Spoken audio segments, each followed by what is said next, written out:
अस्सलाम वालेकुम दोस्तों, मैं इस वक्त मौजूद हूँ ग्रीस के शहर थिस्सलुनीकी में, जो कि इनका को कैपिटल भी है।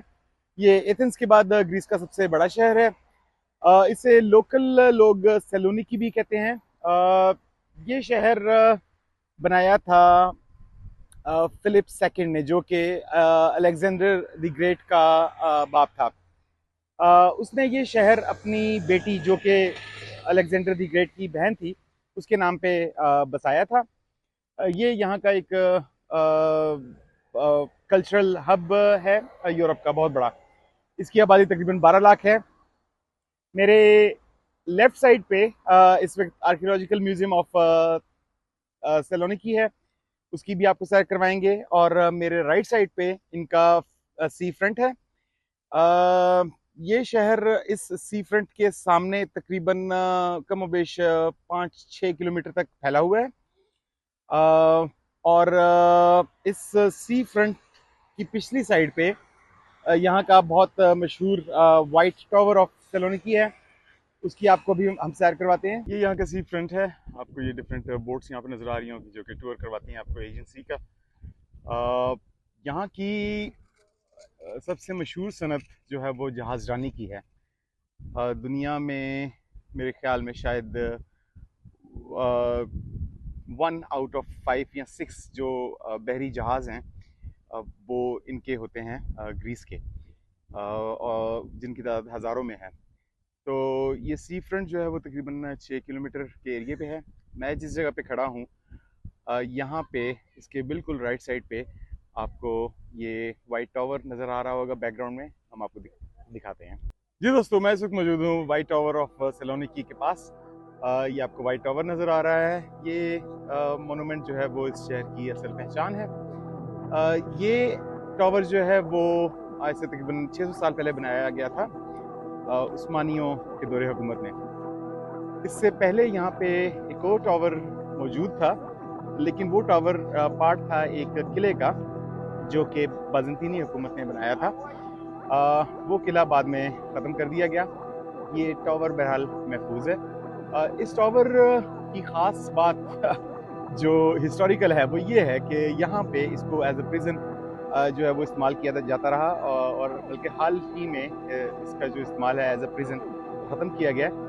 इस पे बड़े हिस्टोरिकल किस्म के जो है वो वाक़यात जो है वो हुए, जिसमें सबसे ख़ास वाक़या ये है कि उस्मानियों के दौरे हुकूमत में इस किले में जो उनकी जेनेसरीज थी, यानी कि जो उनकी एलीट फोर्सेस थी, एलीट फोर्सेस एक जो बनी थी, उन्होंने जब अपने किरदार को सियासत में दाखिल करना शुरू कर दिया, तो और वो पकड़े गए, तो उन सबको यहाँ पे फांसी दी गई।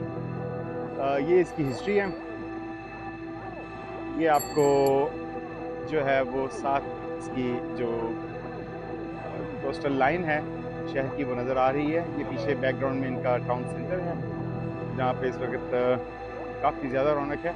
जी दोस्तों, इस वक्त मैं मौजूद हूँ सेलोनिकी शहर के आर्च ऑफ गैलेरियस पे। ये मेरा इस वक्त तक का सबसे, जो मुझे आर्ट का अगर कोई आउटस्टैंडिंग नमूना लगा है, including the museums those I visited, तो मेरे ख्याल में ये सब पे बाजी ले जाता है। गैलेरियस यहाँ का एक हुक्मरान गुजरा है 3री सदी ईस्वी में, और उसने शिकस्त दी थी पर्शियंस को। उसकी याद में फिर उसने अपने यहाँ पे ये आर्च बनवाई थी, और इसके साथ ये एक बिल्डिंग बनवाई थी जिसे रोटेंडा कहा जाता है।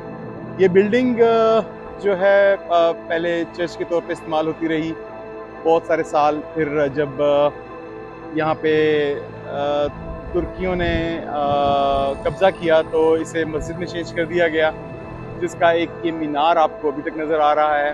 लेकिन खैर जब उनकी हुक्मरानी ख़त्म हुई तो उसको दोबारा चर्च पे चेंज कर दिया गया, और फिर इसके बाद अब जस्ट ये एक विजिटर स्पॉट है।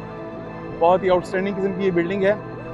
लेकिन ये जो आर्च ऑफ गैलेरियस है, इसका कोई मुकाबिल नहीं। बहुत सारा हिस्सा इसका टूट का शिकार हो चुका है। बहुत सारा हिस्सा ऐसा है जिसे उखाड़ कर मुख्तलिफ म्यूजियम्स में रख दिया गया। लेकिन जो स्टिल यहाँ पे बचा हुआ हिस्सा है कि आप देख सकते हैं। ये उस अखबार की जो मुख्तलिफ जंगें हुई थी जिसमें गैलेरियस ने फतेह पाई थी, उसकी याद में उसने यहाँ पे कुछ जो है वो ये नक्शे करवाई हुई है।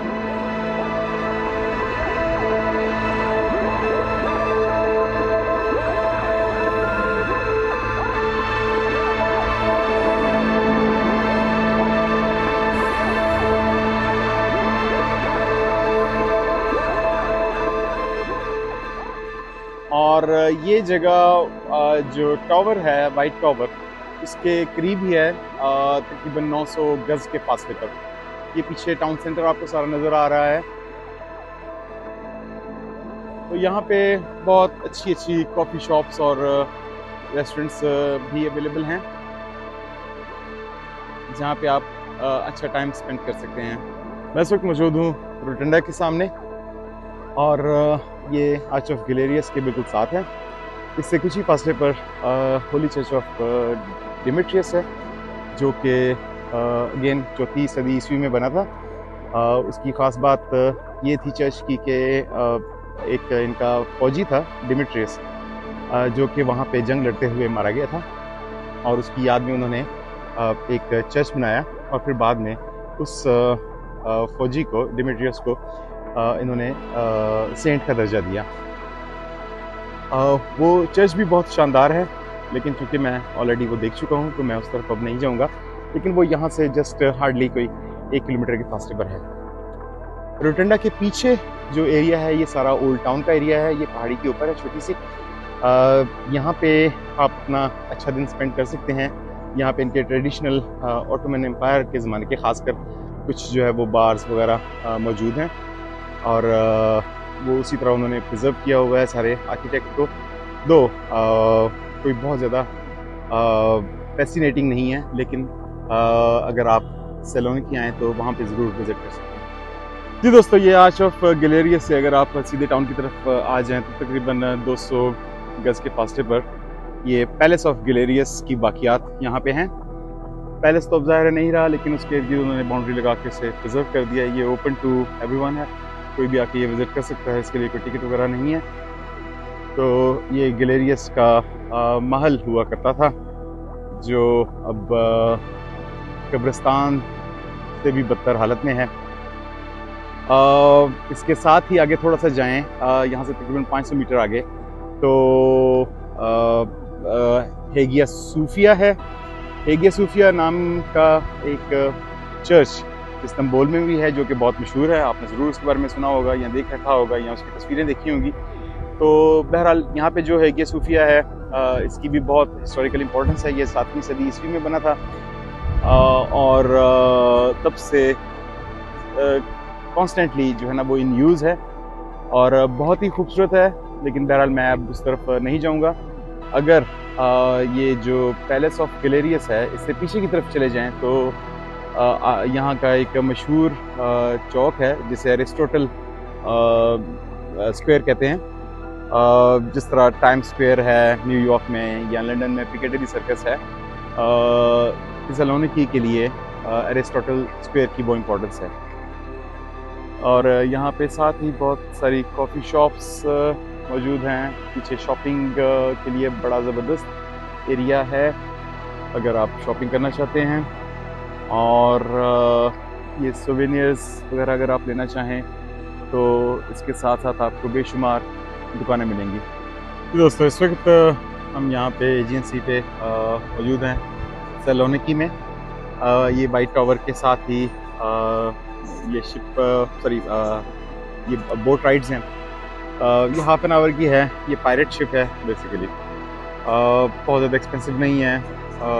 हाफ एन आवर का ये टूर आपको करवाते हैं समंदर के अंदर, और उन्होंने ज़ाहिर शिप ज़्यादा पुराना तो नहीं लगता, लेकिन इन्होंने उसको एक टीम बना के सॉर्ट ऑफ पायरेट शिप बनाया हुआ है। तो ये आप देख सकते हैं। तो इसको भी चलने में तकरीबन आधा घंटा बाकी है। तो हम इंशाल्लाह फिर आपको आधे घंटे बाद इसका टूर करवाते हैं। जी दोस्तों, ये है हेगिया सूफिया, ये 7th सेंचुरी में बनाया गया था चर्च है। और इसकी क्वालिटी ये है कि ये ग्रीस का सबसे प्रिजर्व्ड किस्म का जो है वो बिल्डिंग समझी जाती है उस दौर की। और ये अभी तक जो है ना वो ज़ेर इस्तेमाल है एज अ चर्च। ये आर्च ऑफ गिलेरियस और गिलेरियस पैलेस के बिल्कुल साथ ही है। ये तकरीबन जो रेडियस बनता है इसका वो 1 किलोमीटर का है, यानी कि 3-4 किलोमीटर में आप सारा इलाका घूम लेते हैं। इसमें तकरीबन 2 घंटे लगते हैं। इर्द गिर्द काफ़ी सारी आबादी है, बहुत कंजेस्टेड एरिया है, लेकिन चूँकि बिल्डिंग्स इर्द गिर्द काफ़ी सारी हैं इसकी वजह से यहाँ पे धूप बहुत ज़्यादा शदीद नहीं होती, तो यहाँ पे कदर मौसम खुशगवार होता है। मैं आपको बड़ी एक इंटरेस्टिंग चीज़ दिखाता हूँ।